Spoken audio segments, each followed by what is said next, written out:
Smoker on the go, back to normal. The beast has gone, well, hasn't gone, but been put back to bed. So let's have a walk down here and see if we can see anything exciting happening in the hedgerows. At the moment, oh, hang on, a little bit further on. There, camera focus on there.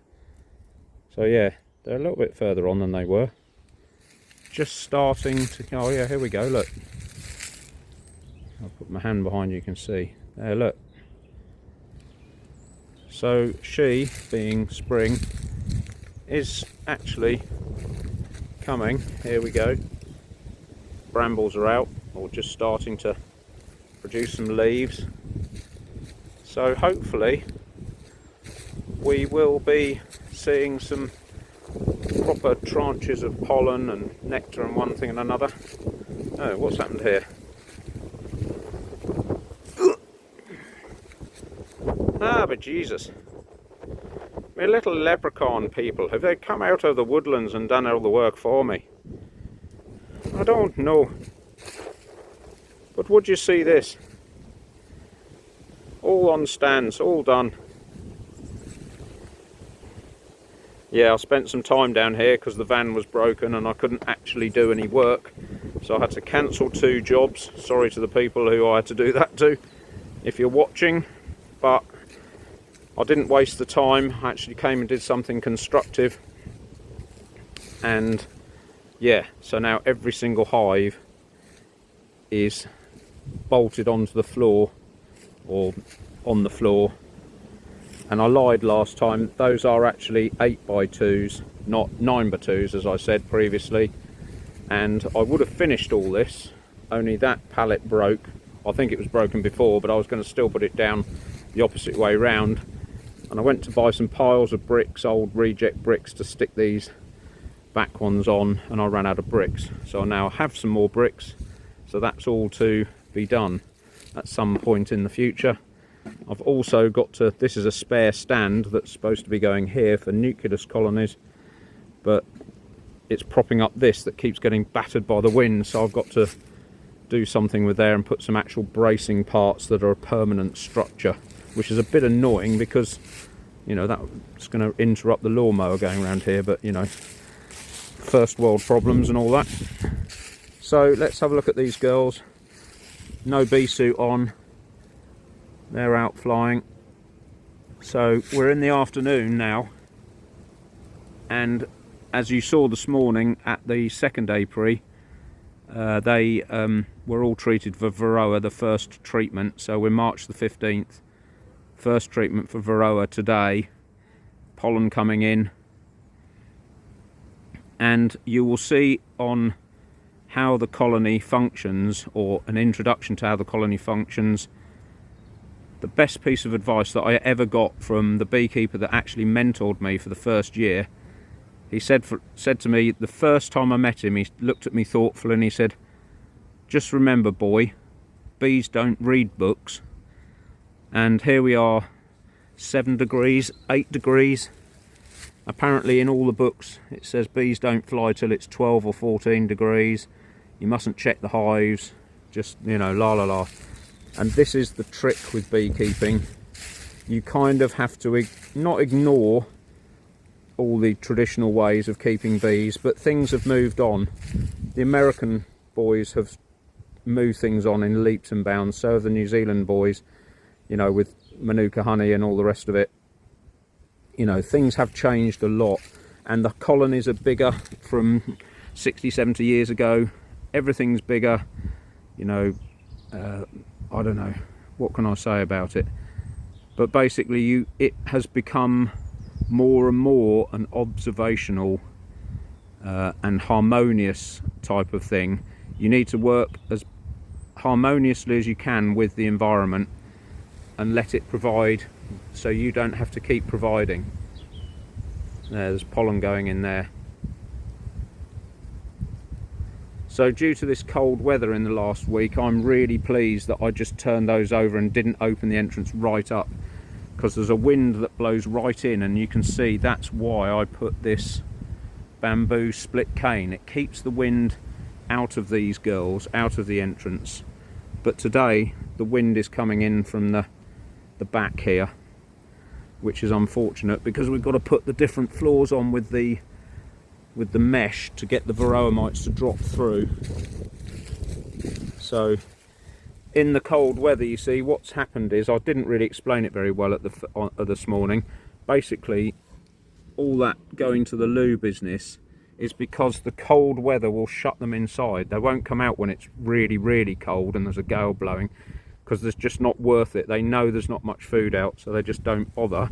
And then when they do come out, they've got a belly full of all that sugar patty and protein patty that I feed them, or you've been seeing me put on, and they're just desperate, so they're just like, I need to go to the loo, and they do that as they're flying out, because they're sort of like pigs. They won't really go to the loo in their own home unless they're ill or they just can't get out. So that's what that's evidence of. So right, now we will go back and get all the kit sorted out and start filming. So here we go again. The wind is blowing in from this direction, from the north, this way. The hives are facing south that way, and so yeah, I'm gonna have to be quick because it is blowing some gale in it. They reckon -3 tonight, so I'm just gonna have to whiz in, do the job that I've explained on this morning's videos, and then I'll explain a bit as we're going. So we'll just do the normal routine.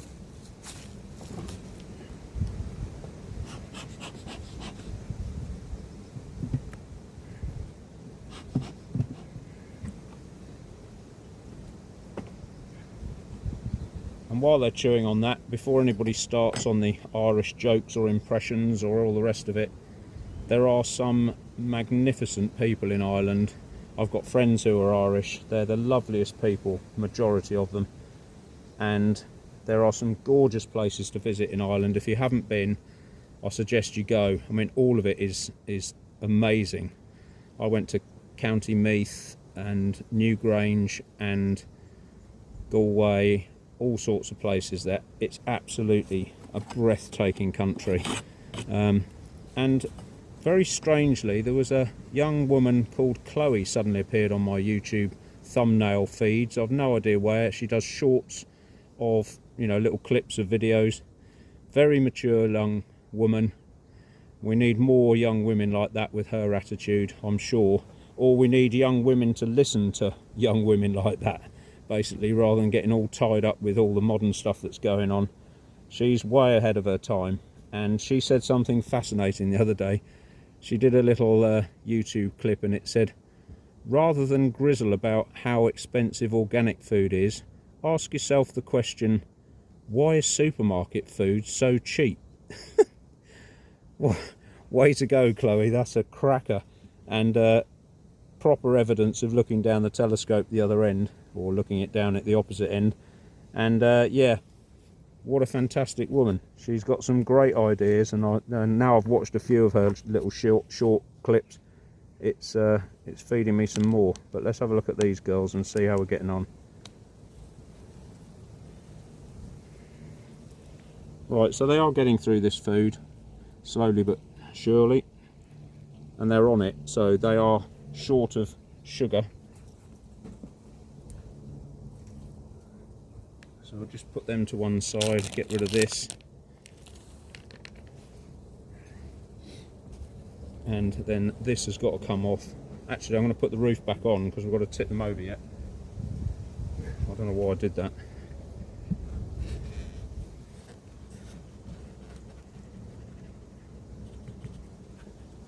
So that's that. I've got to get this cover off now, which is going to be fun. Oh, here we are.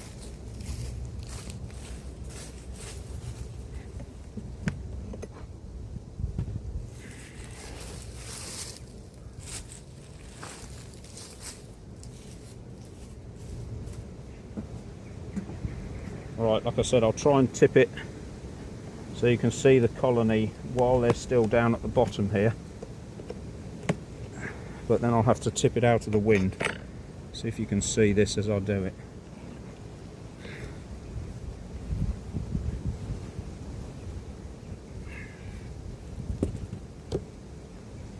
not a huge cluster, but it's substantial enough.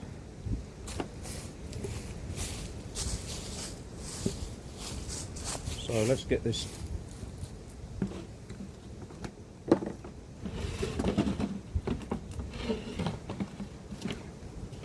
vented floor on.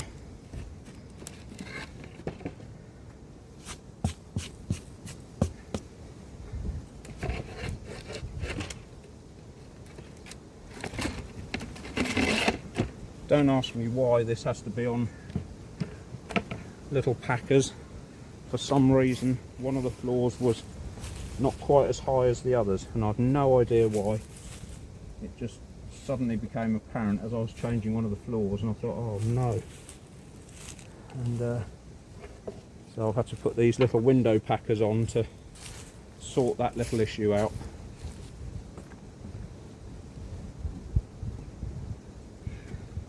There's no point in me trying to show you the cluster now because they've all scarpered inside.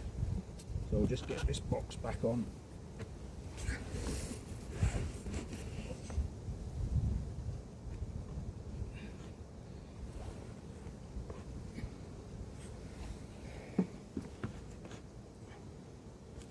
That's it.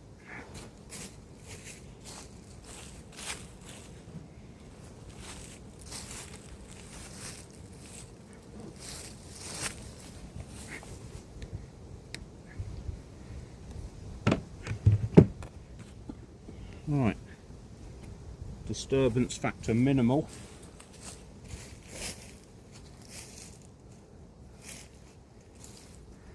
If you ever hear voices, it's not because I'm communicating with the underworld or the spirit world, it's because there is a footpath down below me here. I'm up on a bank and there's a footpath about 10-15 feet down below me.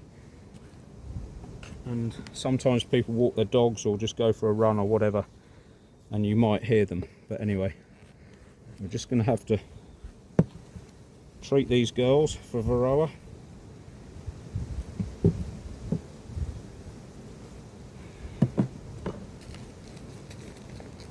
I might just give them one patty because they are getting through it.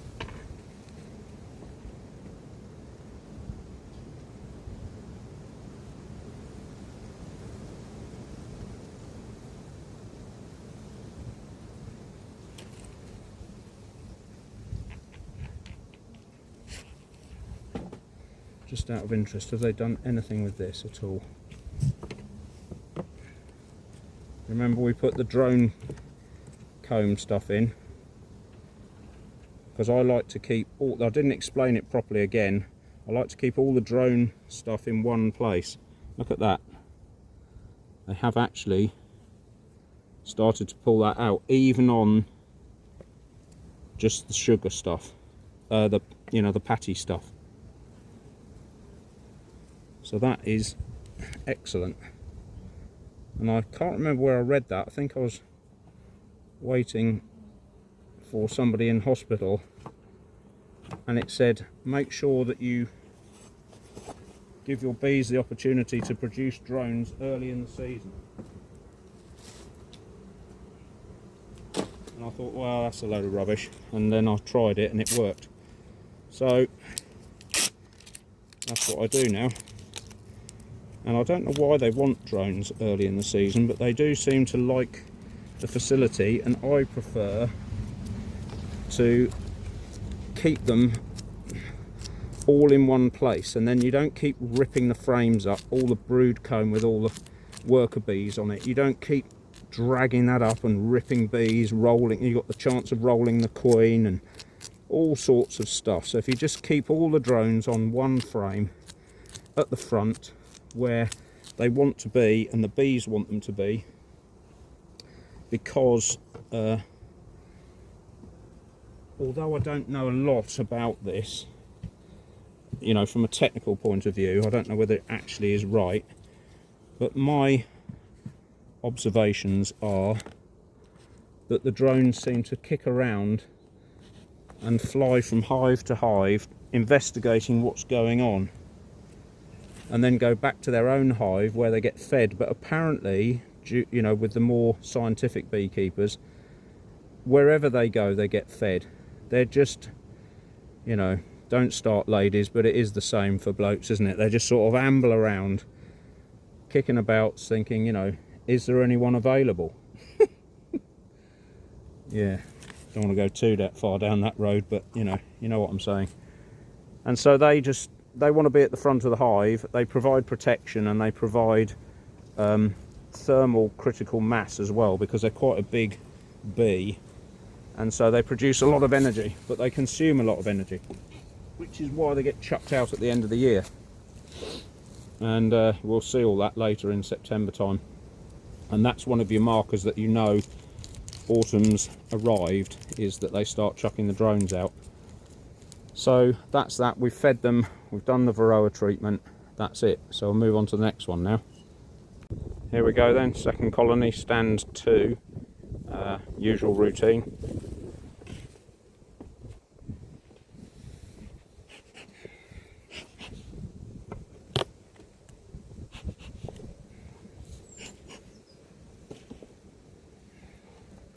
I was trying to remember what that Chloe girl's site was. I think it's called Flowers and Blooms, or Blooms and something, I don't know. Anyway, yeah, check her out. She's got some really profound things to say.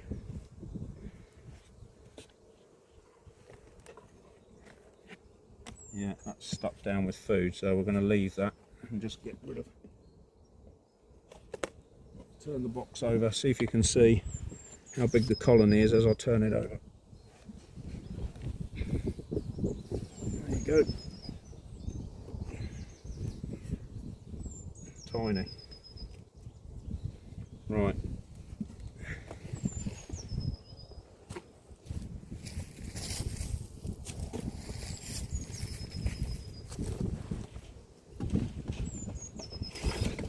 Yeah, that's twice I've done that.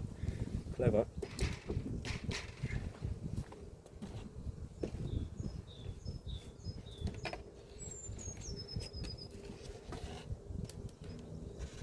Oh well, at least you get to see it. There it goes. Get this back on. Come on, you're going to get squashed.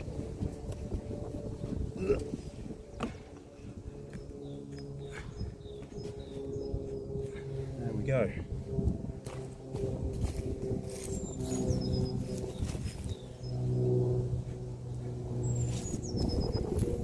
Right, that will confuse them. It's got a stripe along the front now, but I'll show you that at the end. I don't really want to mess about with them too much.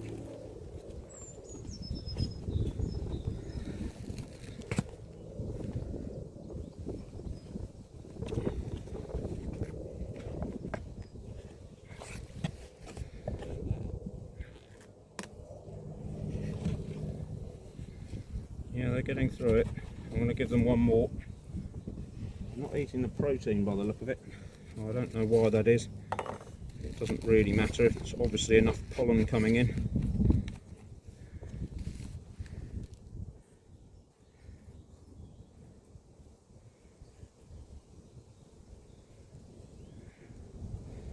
You can see it's fairly straightforward. They say 15 mil per colony, but these are tiny, so I'll just give them a little sprinkle and that will do.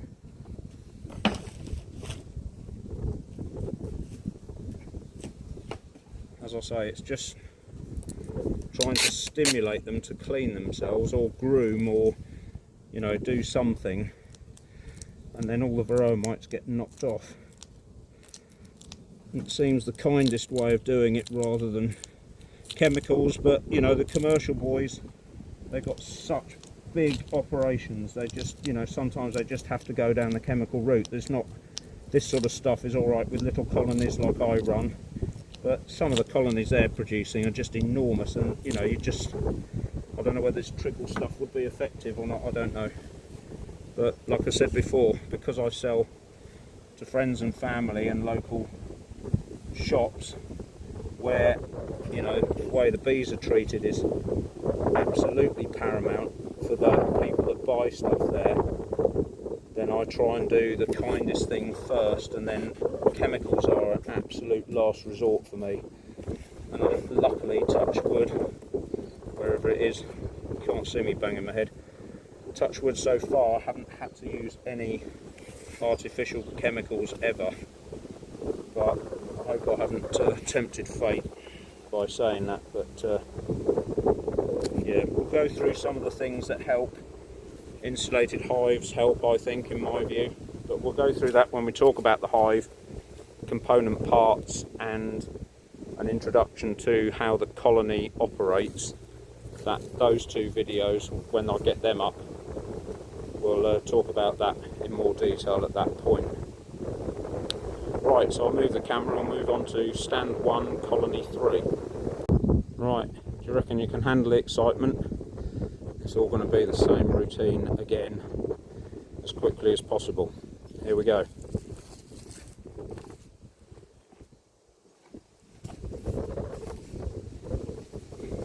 would be if I didn't forget my smoker.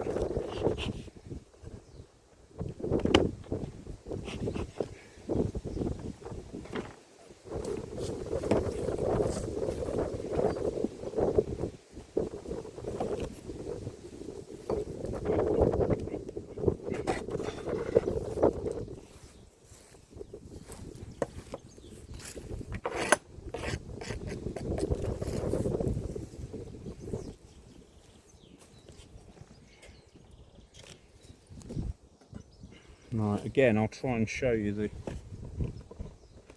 colony if I can.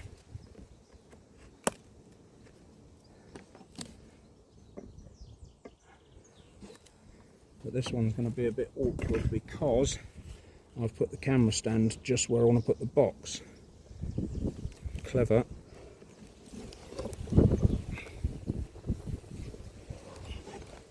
I couldn't see that because I'm showing it to you.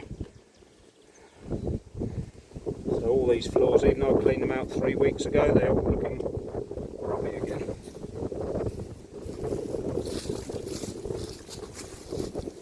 I'll go through the differences between floors, solid or vented, like this, mesh floors. There are advantages and disadvantages of both, as with everything. So we can discuss that at a later date, but for now we've got to get on with this so they don't freeze. Come on, girls. There we go.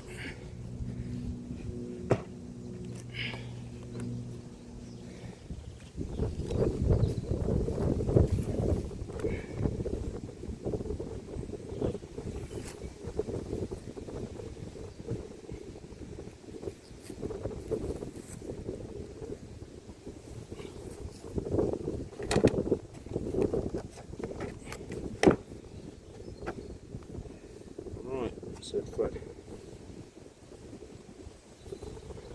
That is all good. What have we got left?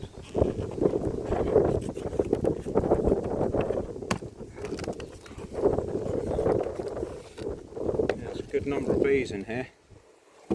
Good colony, that.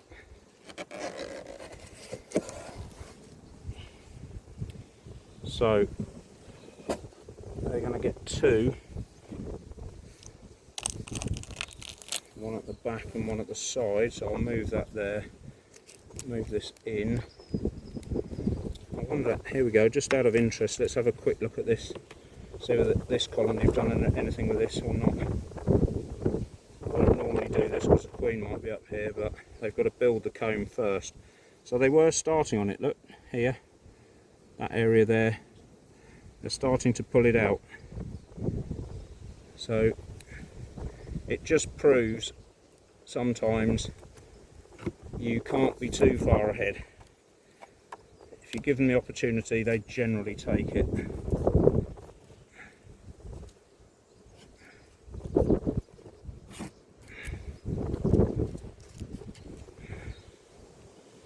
Come on, out of the way, you're going to get knackered and get your legs chopped off your nutter. Come on. Right, stop messing about. Not you, me.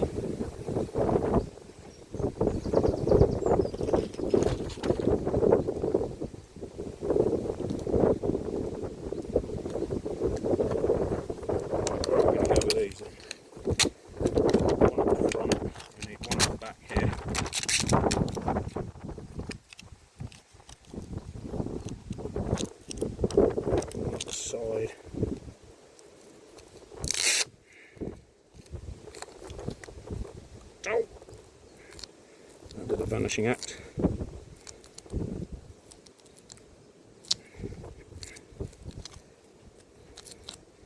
I can't think of anything else to tell you actually about this. It's all fairly mundane stuff. You're going through the motions, hoping to synchronise with nature when she arrives. But you can see there are some bees in here, but if all of those bees have come from those frames we saw were all covered brood or brood about to hatch out, that queen's now got 1, 2, 3, 4 frames to lay in there, plus the one we put in, plus this drone comb to lay in there as well.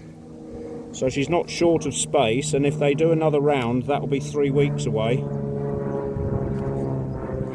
before it's hatched, and then you will be into having to take some action to double brood them, or you know, give them proper more room, or they will get anxious and start to think about the dreaded swarming, which, you know, you need to put off as late as you possibly can, sort of mid-May if you possibly can.